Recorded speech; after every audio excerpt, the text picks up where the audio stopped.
हाँ दोस्तों, नमस्कार। मैं आपके बीच में उपस्थित हूँ आपके channel GS point by Rakesh sir से। दोस्तों, मैं बता दूं कि आपके बीच में जो ऑफलाइन टेस्ट हुआ था उसका सलूशन लेकर मैं आ रहा हूँ। और वो टेस्ट हमारी टेस्ट संख्या 013 था, अर्थात 13 नंबर का टेस्ट था जो आपके बीच में सलूशन जा रहा है। दोस्तों, मैं बता दूं कि ये टेस्ट एक तरह से पैट पर आधारित है। ज़्यादातर इस टेस्ट के सेगमेंट पेट से जुड़े हुए हैं। दोस्तों, मैं आपके बीच में ये पहला क्वेश्चन पढ़ने जा रहा हूँ। पहला क्वेश्चन कहता है, हाल ही में गौ अभयारण्य योजना किस राज्य ने प्रारंभ किया है? तो दोस्तों, गौ अभयारण्य योजना हो या फिर गौ रक्षा योजना हो, इस प्रकार के योजनाएं अक्सर आप सुनने को मिलते होंगे कि उत्तर प्रदेश सरकार के यूपी गवर्नमेंट ने लगातार इस तरह की योजनाएं शुरू कर रखी है। तो दोस्तों, इसका ऑप्शन ए होगा। नेक्स्ट क्वेश्चन कह रहा है, मोदी जी किस पड़ोसी देश के साथ संयुक्त रूप से सीमा पार यात्री ट्रेन सेवाओं तथा रुपे भुगतान प्रणाली। दोस्तों, इसमें दो क्वेश्चन एक साथ जुड़े हुए हैं। एक तो ट्रेन की सेवाओं को प्रारंभ किया गया है और दूसरा रुपे भुगतान प्रणाली का उद्घाटन किया गया है। तो दोस्तों, इन दोनों क्वेश्चन के बारे में ये कहा जा रहा है कि यह किस देश से संबंध रखता है। तो यह नेपाल देश से संबंध रखता है, अर्थात भारत का नेपाल के साथ ट्रेन सेवा प्रारंभ किया गया है और जो भारत का रुपे कार्ड है वो भी नेपाल में प्रारंभ किया गया है। दोस्तों, तीसरा क्वेश्चन कह रहा है कि किस देश के वैज्ञानिक ने मानव रक्त में माइक्रोप्लास्टिक नामक प्लास्टिक के छोटे कणों का पता लगाया है। दोस्तों, रक्त में ये चीज़ें घातक रूप में काम करती हैं और ब्लड प्रेशर से लेकर तमाम तरह के ब्लडों में संक्रमण फैला देती हैं और इस छोटे छोटे कणों की खोज की गई है, वह नीदरलैंड के वैज्ञानिक के द्वारा की गई है। तो दोस्तों, ये अपने आप में घातक परिस्थितियां हैं। जैसा कि आप सबको मालूम होगा कि वायुमंडल में जो छोटे छोटे या कचड़ों में जो छोटे शीशे तैरते रहते हैं वो मानव के मस्तिष्क में पहुंचकर और पागलपन की स्थिति तक भी बनाने के लिए जिम्मेदार होते हैं। उसी प्रकार से रक्त में भी छोटे छोटे कण कई प्रकार के जो मिल रहे हैं वह मानव स्वास्थ्य के लिए घातक साबित हो रहा है। चौथा क्वेश्चन है दोस्तों, चौथा क्वेश्चन है, महिला क्रिकेट विश्व कप 2022 का खिताब किस देश ने जीता है? दोस्तों, मैं बता दूं कि चौथे क्वेश्चन का जो आंसर है वो है ऑस्ट्रेलिया ने। और ऑस्ट्रेलिया दोस्तों जो है कि इंग्लैंड को हरा कर जीता है। तो दोस्तों, ऑप्शन में बी सही होना चाहिए, जबकि इंग्लैंड को हराया गया है और यह ऑस्ट्रेलिया की महिलाओं द्वारा किया गया 7वां कारनामा था जो 7 बार ऑस्ट्रेलिया को विजेता के तौर पर साबित कराने में अपनी भूमिका निभा चुकी हैं, अर्थात ऑस्ट्रेलिया 7वीं बार विजेता बना है। पांचवा क्वेश्चन कहता है कि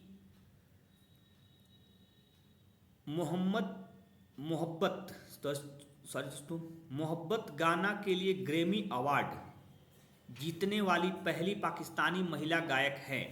तो दोस्तों, मैं बता दूं कि पाकिस्तानी महिला गायक के तौर पर ग्रैमी अवार्ड प्राप्त करने वाली जो महिला है उसका नाम है अरूज अफ्ताब। अरूज अफ्ताब ऑप्शन डी सही है। और इसमें सबसे इम्पॉर्टेंट बात यह है कि ये पाकिस्तान की रहने वाली हैं और ग्रैमी अवार्ड प्राप्त कर रही हैं, अर्थात संगीत की दुनिया के एक प्रतिष्ठित अवार्ड माना जाता है ग्रैमी अवार्ड।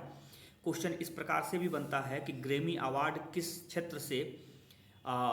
क्षेत्र में दिया जाता है? तो संगीत के क्षेत्र में दिया जाता है। दोस्तों, छठा क्वेश्चन कहता है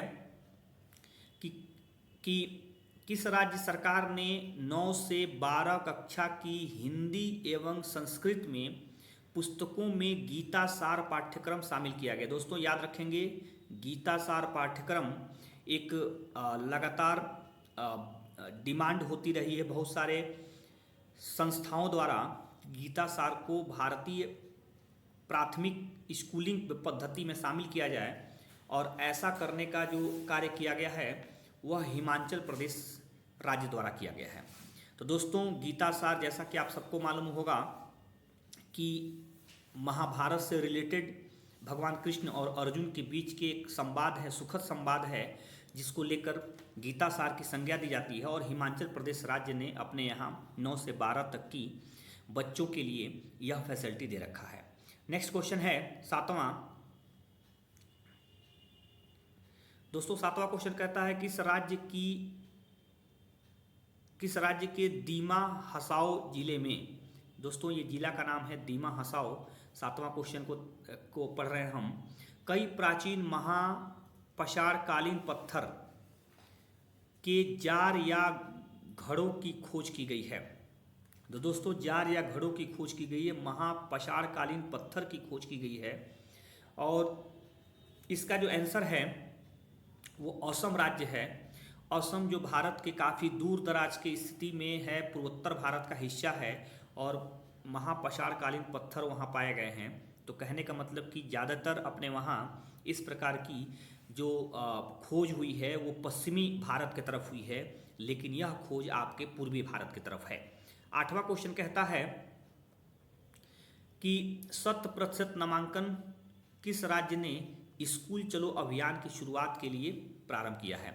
मतलब कि 100% नामांकन के लिए कौन ऐसा राज्य है जिसने स्कूल चलो अभियान प्रारंभ कर रखा है। तो दोस्तों ये उत्तर प्रदेश की गवर्नमेंट है जिसने स्कूल चलो अभियान प्रारंभ किया है। तो इसमें 2 प्रकार के क्वेश्चन बनते हैं दोस्तों। एक तो क्वेश्चन ये बनते हैं कि स्कूल चलो अभियान किस प्रदेश ने शुरू किया है, और दूसरा क्वेश्चन बनते हैं स्कूल चलो अभियान किन कामों के लिए प्रारंभ किया गया है। तो उसमें दे सकता है आपके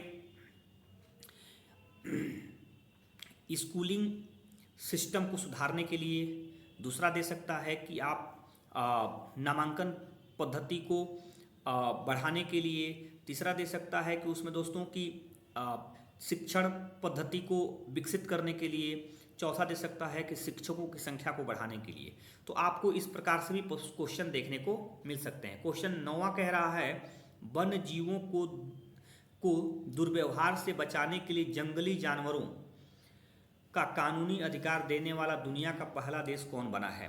तो दोस्तों मैं बता दूं कि इस तरह के एक कल के वीडियो में हमारे पास क्वेश्चन था जिसमें पशुओं के लिए एक तरह से कह सकते हैं कि संगठन आयोजित किया गया था, एक मंच आयोजित किया गया था जो नई दिल्ली में किया गया था। भारत में पहली बार ऐसा किया गया था उनके स्वास्थ्य के लिए, उनके संरक्षण के लिए। लेकिन यह वर्ल्ड मैप से संबंधित एक क्वेश्चन है जिसमें जंगली जानवरों के लिए उनके कानूनी अधिकार के संबंध में एक कानून बना है, और वह बनाया गया है इक्वाडोर सरकार द्वारा। तो नेक्स्ट क्वेश्चन 10वां, किस देश ने 10वां क्वेश्चन देख रहे हैं, और 10वां क्वेश्चन कहता है 10वां, किस देश ने स्ट्रीट चाइल्ड क्रिकेट विश्व कप 2023 का आयोजन किया जाएगा। मतलब किस देश में किया जाएगा, ऐसा प्रश्न है। तो दोस्तों मैं बता दूं कि पहले तो स्ट्रीट चाइल्ड क्रिकेट क्या होता है, इसको गली क्रिकेट कह सकते हैं, या सड़कों पर जो बच्चे खेलते हैं उस तरह का क्रिकेट कह सकते हैं। और यह भारत में प्रारंभ होना है, भारत में इसका आयोजन होना है। तो दोस्तों मैं बता दूं कि इस क्रिकेट को कराने से गाँव तथा शहरों के मोहल्लों तक क्रिकेट की पॉपुलैरिटी को बढ़ाने के साथ लोगों के मनोरंजन के कार्य को भी इसके माध्यम से किया जा सकता है। दोस्तों 11वां क्वेश्चन कह रहा है हाल ही में किस राज्य ने पायलट प्रोजेक्ट के रूप में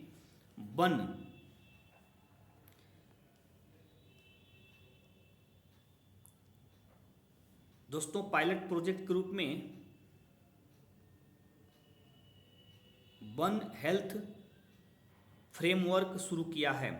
वन हेल्थ फ्रेमवर्क की शुरुआत दोस्तों किया गया है, ये उत्तराखंड राज्य जो आपको देखने को मिल रहा है उत्तर में स्थित राज्य है, और उत्तराखंड राज्य ने वन हेल्थ फ्रेमवर्क की शुरुआत किया है। करंट अफेयर्स के क्वेश्चन आपको आसानी से आप न्यूज़ देखकर, मैगजीन पढ़ के या न्यूज़पेपर पढ़ के भी इकट्ठा कर सकते हैं। प्लस हमारे वहाँ प्रत्येक सैटरडे को जो टेस्ट के बाद करंट चलाए जाते हैं वो भी आपके लिए काफ़ी लाभकारी हो सकता है। आप किसी भी तरह से क्लास को नहीं छोड़ना आपके लिए होता है, और रेगुलर आप प्रैक्टिस सेट करते रहें घर पे, ये आपके लिए बहुत अनिवार्य होता है दोस्तों।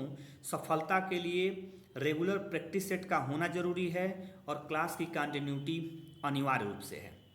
नेक्स्ट और 12वां क्वेश्चन कहता है हाल ही में मतुआ धर्म महामेला 2022 का आयोजन किया गया है। दोस्तों मतुआ धर्म महामेला 2022 का आयोजन ये पश्चिम बंगाल में किया गया है।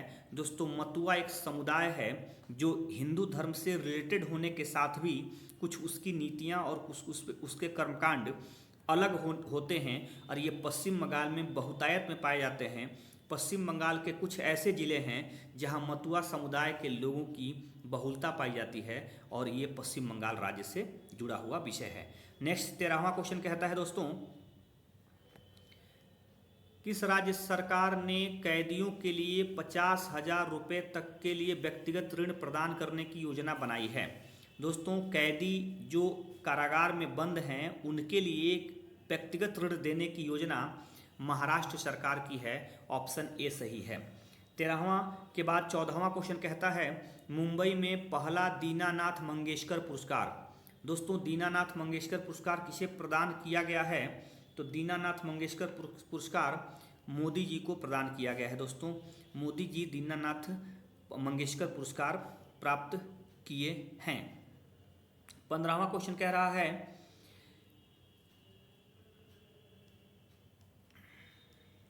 15वां क्वेश्चन किस केंद्रीय मंत्री द्वारा भारत पाक सीमा पर सीमा दर्शन परियोजना 2022 का उद्घाटन किया है? दोस्तों सीमाओं की सुरक्षा के लिए जब तक युद्ध नहीं होते हैं वो जिम्मेदारी लगभग केंद्र सरकार के गृह मंत्रालय के द्वारा संभाली जाती है। सीआरपीएफ फोर्सेस जो हैं गृह मंत्रालय के अधीन होती हैं और सीमा दर्शन परियोजना की शुरुआत भी गृह मंत्री द्वारा किया गया है और आपके देश के गृह मंत्री हैं श्री अमित शाह जी और ऑप्शन भी सही है। 16वां क्वेश्चन कहता है 6 क्रिकेट विश्व कप खेलने वाली पहली भारतीय क्रिकेटर कौन है? अर्थात ये महिला है दोस्तों और 6 वर्ल्ड कप खेल चुकी हैं। इनका भारतीय महिला क्रिकेट की दुनिया में काफ़ी बड़ा ऊंचा नाम है और वह है आपकी मिताली राज। हालांकि झूलन गोस्वामी भी काफ़ी ऊंची और अच्छी प्लेयर हैं क्रिकेट भारतीय महिला क्रिकेट की, लेकिन 6 वर्ल्ड कप खेलने वाली महिला हैं मिताली राज। 17वां क्वेश्चन है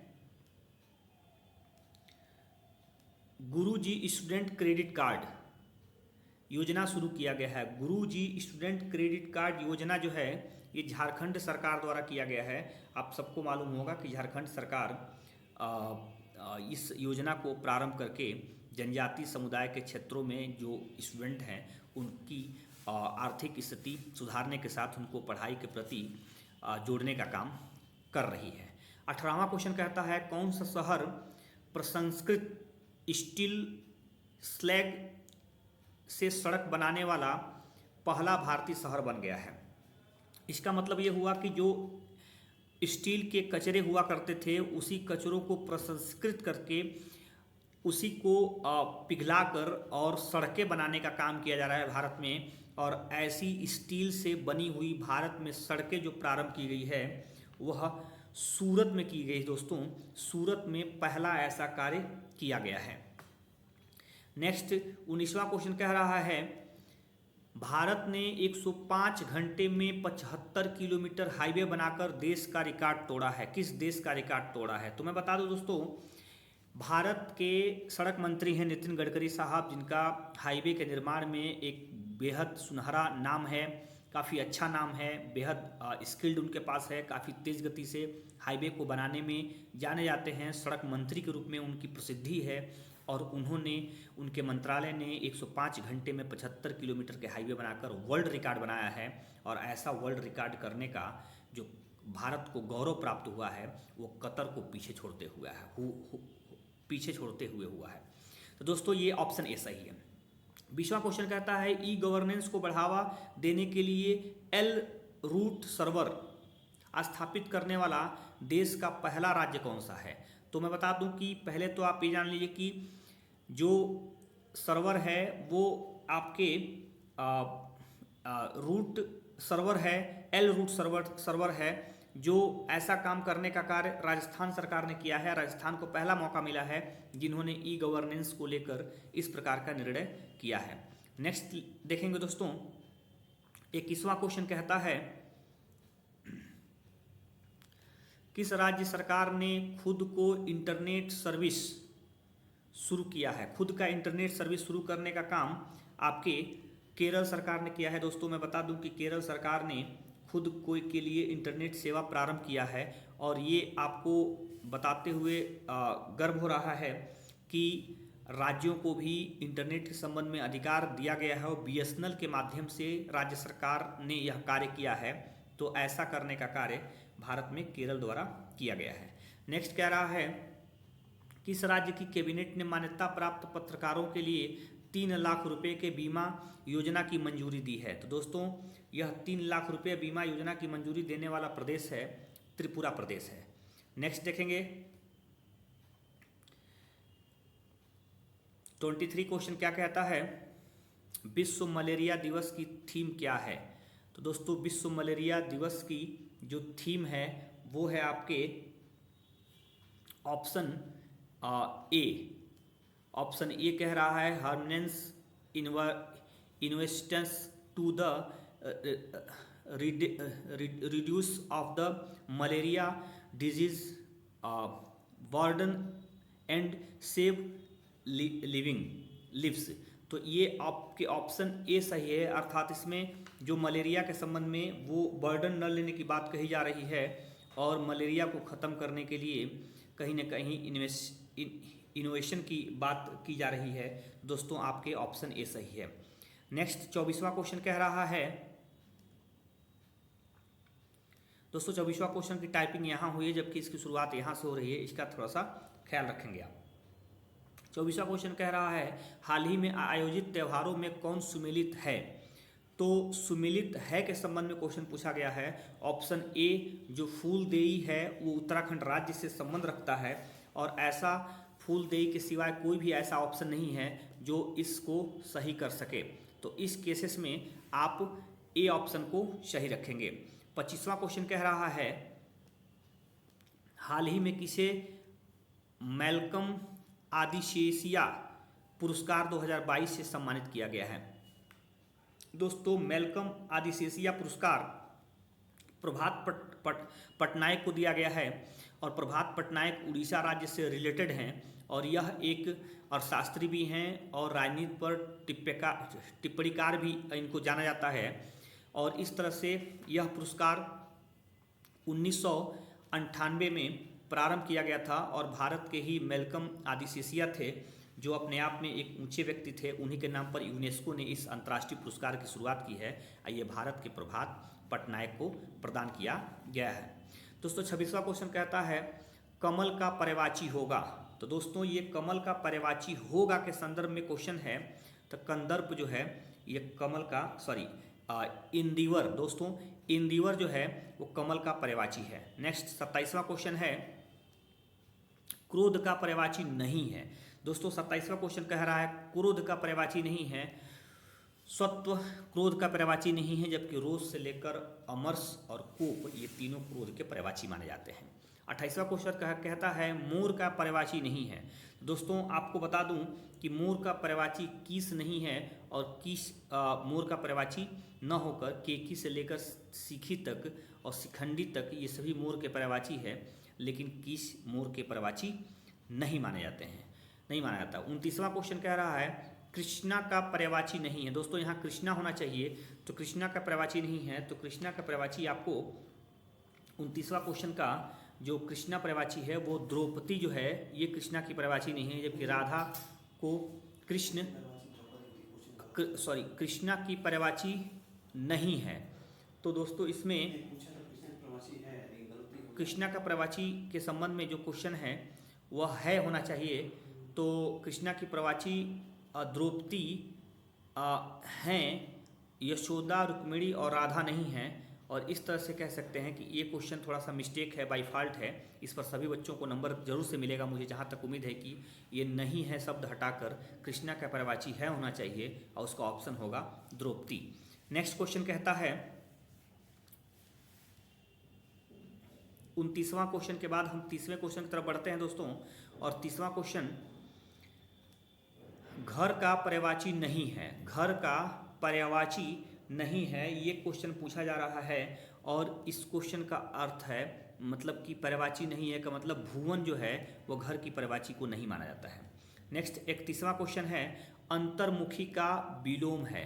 दोस्तों अंतर्मुखी का विलोम है बहिर्मुखी। ये जो इसका विलोम होता है काफ़ी विलोम आसान होता है। आप शब्दों के ठीक से जब आप अपनी जुबान पर उसकी त्रुटि करेंगे तो उससे भी बहुत हद तक विलोम की चीज़ें सामने आने लगती है। हालांकि विलोम पढ़ने और सीखने का विषय है, रटने का विषय है, इसमें कोई शॉर्टकट तरीका नहीं देखा जा सकता है। फिर भी मैं उम्मीद कर रहा हूँ कि अगर आप एक बार पढ़ लेते हैं तो आपके सामने आने वाले कोई भी विलोम लगभग आपको इंडिकेट करने लगते हैं कि कौन से क्वेश्चन सही हो सकते हैं।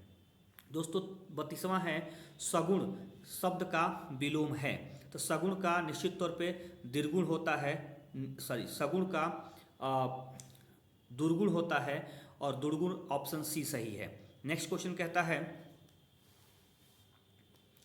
अथ का विलोम है। दोस्तों 33वां क्वेश्चन कहता है अथ का विलोम जो है वह अथ का विलोम इति होता है। तो विलोम शब्द ध्यान में रखेंगे कि विलोम का मतलब होता है विपरीत, अथ का इति होता है, अथ मतलब प्रारंभ होता है, इति मतलब समाप्त होता है। संकीर्ण का विलोम है। 34वां क्वेश्चन कह रहा है संकीर्ण का विलोम जो है कि विस्तीर्ण है होता है। संकीर्ण का विलोम विस्तीर्ण होता है। कहीं ना कहीं संकीर्ण और विस्तीर्ण को लेकर भी आप समझ सकते हैं कि इसका विलोम है। 35वां क्वेश्चन कहता है कृतज्ञ का विलोम होता है। कृतज्ञ जो एक लगातार ये क्वेश्चन बनने वाला क्वेश्चन है, कृतज्ञ पर बहुत सारे क्वेश्चन बने हैं, आपसे के सामने पूछे भी जाते हैं। कृतज्ञ का विलोम होगा कृतघ्न, इसका विलोम होता है कृतघ्न, इसका विलोम होता है। दोस्तों 36वें क्वेश्चन की तरफ हम लोग बढ़ रहे हैं। 36वां क्वेश्चन कह रहा है एक का तीन बनाना। ये दोस्तों एक मुहावरे का शब्द है और पूछा गया है मुहावरे का अर्थ है।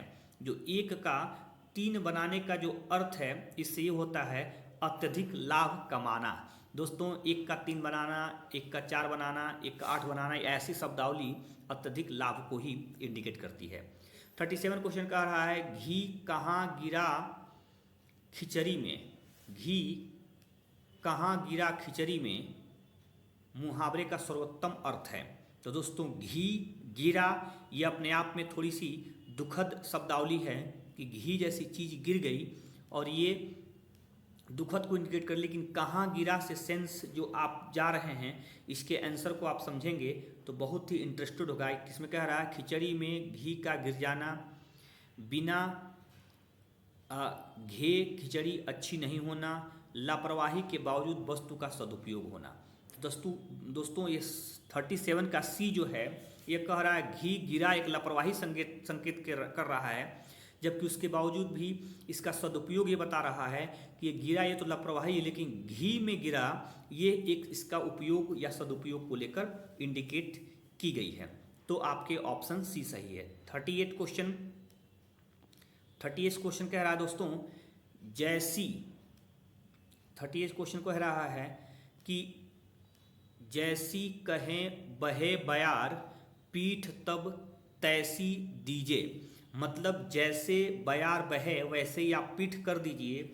यह 38वें क्वेश्चन का एक ऑप्शन है और इसमें जो आप ऑप्शन देख पा रहे हैं अवसर के अनुकूल कार्य करना, जिस दिशा में बहा बयार उसी दिशा में पीठ करना, हवा की गति को रोकने के लिए पीठ अच्छी करना, हवा की गति की दिशा में चलना। मतलब ये लोकोक्ति है दोस्तों, एक प्रचलित लोकोक्ति है, अर्थात लोगों के द्वारा बोली जाती है कि जैसा अवसर मिलता है वैसा ही वो बदल जाता है।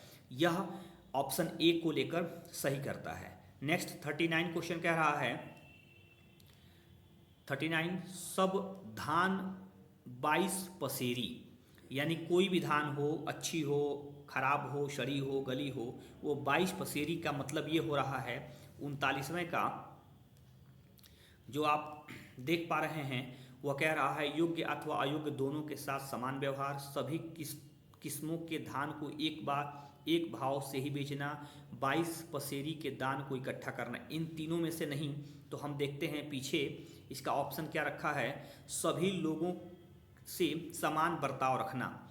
ये इसका ऑप्शन होगा ए, सभी लोगों से समान बर्ताव रखना। ये सभी धान 22 पसेरी को लेकर इंडिकेट कर रहा है। 40वां क्वेश्चन क्या कह रहा है दोस्तों, 40वां क्वेश्चन कह रहा है आग बबूला होना। ये मैक्सिमम बार पूछा गया प्रश्न है और आग बबूला होना से तात्पर्य क्या है उसको हम देख पा रहे हैं। मुंह से आग निकालना, शरीर से आग की तरफ पनपना, अत्यधिक क्रोधित होना। सी नंबर का क्वेश्चन आपका कह रहा है अत्यधिक क्रोधित होने का मुहावरे होता है आग बबूला होना। 41 क्वेश्चन कह रहा है